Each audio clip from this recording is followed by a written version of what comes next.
Hi everybody, it's Christina from Pretty Distressed. Welcome back to my channel. In today's video, I'm going to be creating a custom color for this dresser using the Jolie color mixing guide. So if you want to see how I got this look, just keep watching.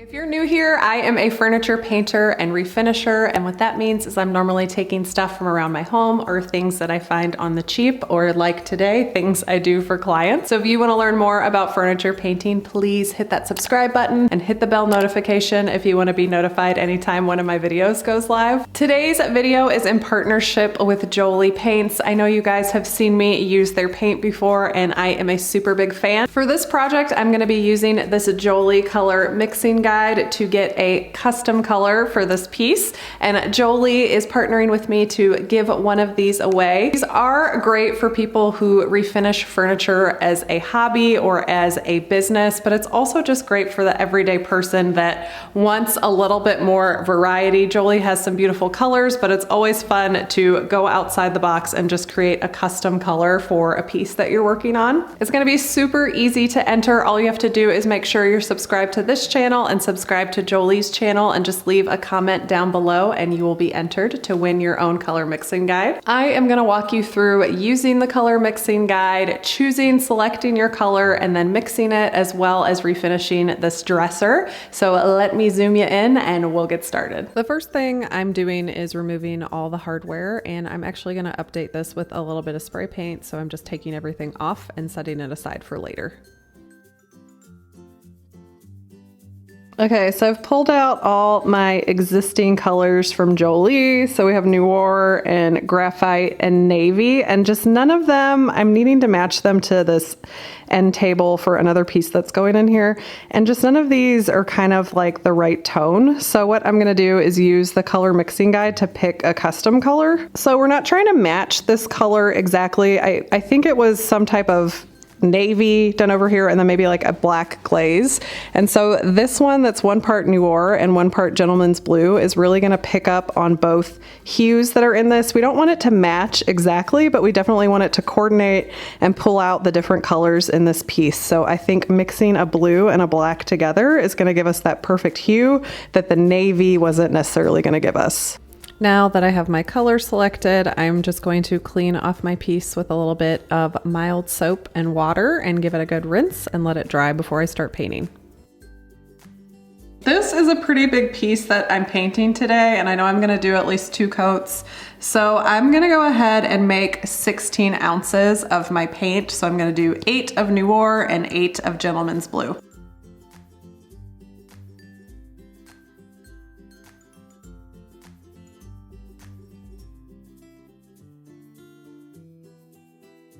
Now you want to make sure that you have a second clean paint stick for this paint, because I'm definitely not going to use all this paint, so I don't want to contaminate it with my black stir stick. Woo! Girl, that is blue! That is so pretty! All right, I'm going to take my paint stick and stir this one up. So this is what Gentleman's Blue looks like when it's dry. It's gonna look completely different when it's wet versus dry, so don't ever let the paint color in the can freak you out. And I'm gonna add 8 ounces, so pretty close up to the 16 ounce. I'm gonna fill this up too.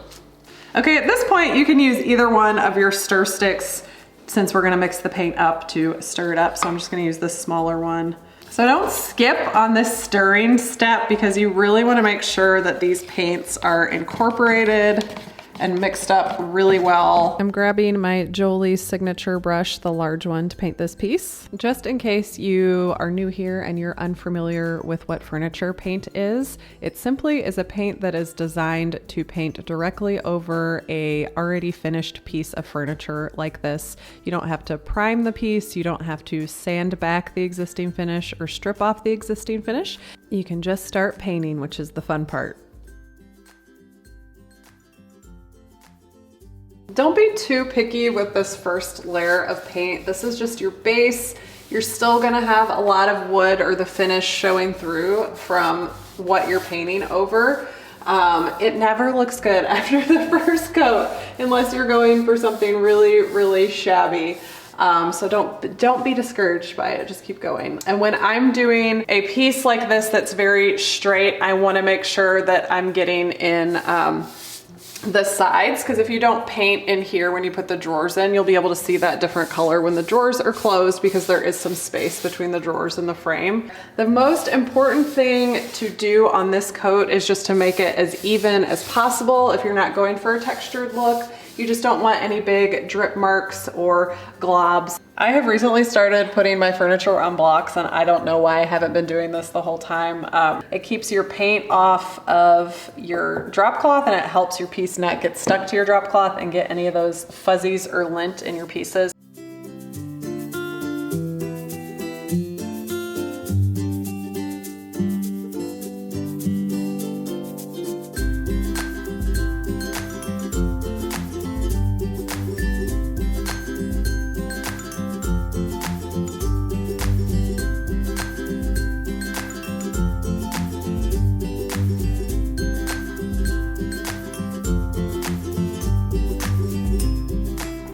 And I wanted to show you my technique for painting drawers in case you haven't seen it. When they have an indent like this, I always go around the edges and kind of get that paint pushed into that raised lip, then go around all the outside of the edges and then smooth everything in the middle.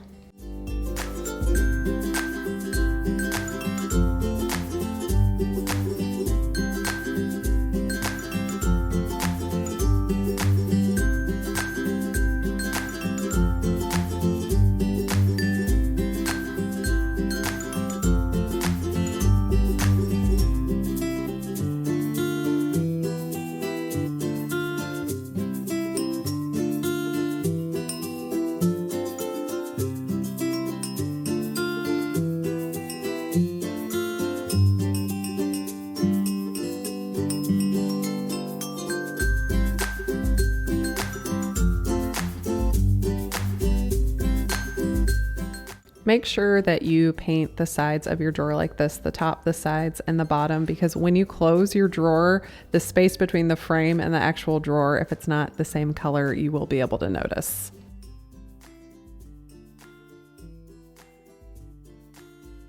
I always like to take my drawers out to paint typically, just because it's easier to paint a flat surface like this. You're gonna get less drip marks this way.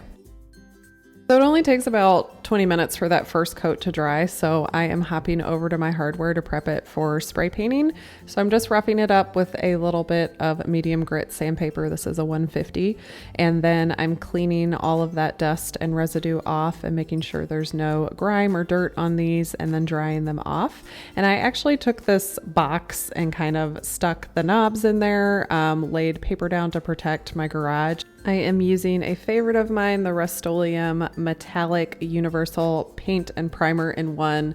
I've used this on a lot of hardware. It's one of my favorite things to use because it has a metallic finish, and it's just a quick and easy way to update hardware, and it actually saves you money because this can only cost about $8 to transform your hardware. Okay, so now I'm hopping back over to the dresser. I always wrap my paint in saran wrap and put my brush in a baggie so that it doesn't dry out in between coats. And for the second coat, I water it down a lot more. I like my second coat to be thinner. So probably add about a tablespoon of water, or 15 or 20 squirts, and I also spray my brush.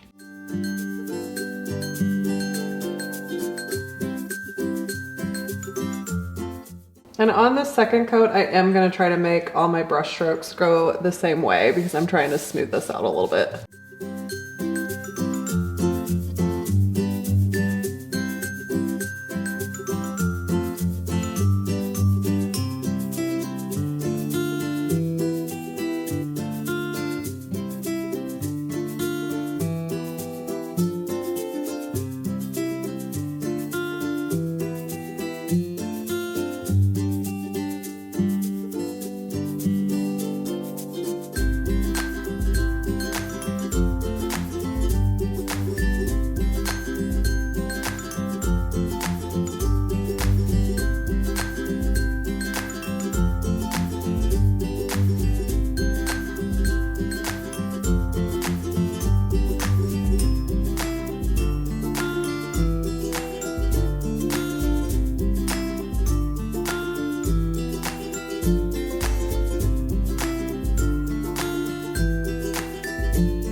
Typically let my piece dry for about 2 hours before I put my top coat on. I'm going to be using the Jolie finishing wax in clear today, and I'm going to be applying that with their pointed wax brush.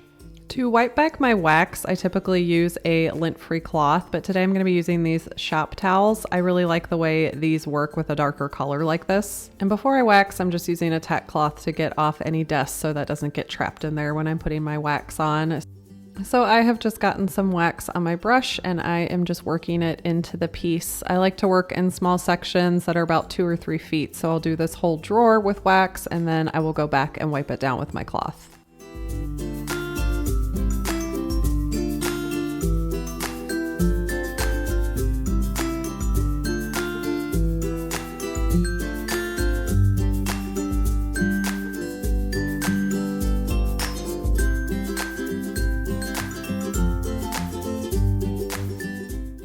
When I wipe back my wax, I am just using a light to medium pressure just to make sure that I have an even finish across the section that I just waxed. When your towel that you're working with gets loaded up with too much wax, you can just pitch that one and grab a new one.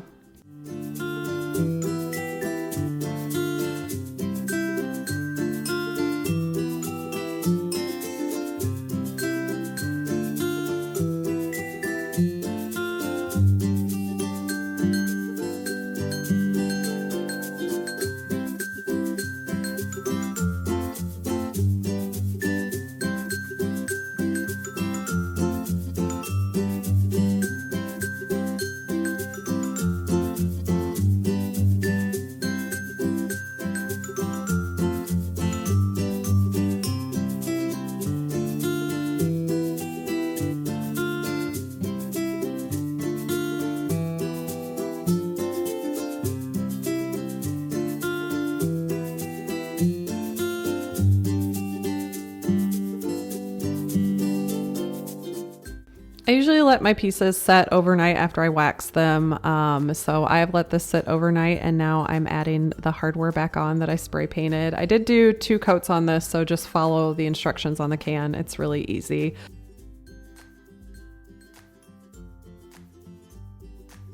I really love the contrast of these gold knobs with this color, but they looked a little flat. I wanted them to be a little bit more blingy, so I grabbed my gilding wax in gold and my artist brushes, and I just took a little bit of that gilding wax and added it to the outside of the knob and back behind on that plate as well, and it just added a little sparkle. Nothing that you can notice on camera, but in person it just was like that extra oomph to kind of put these knobs over the edge. Another makeover complete. Here is what we started out with, and here is what the completed piece looks like.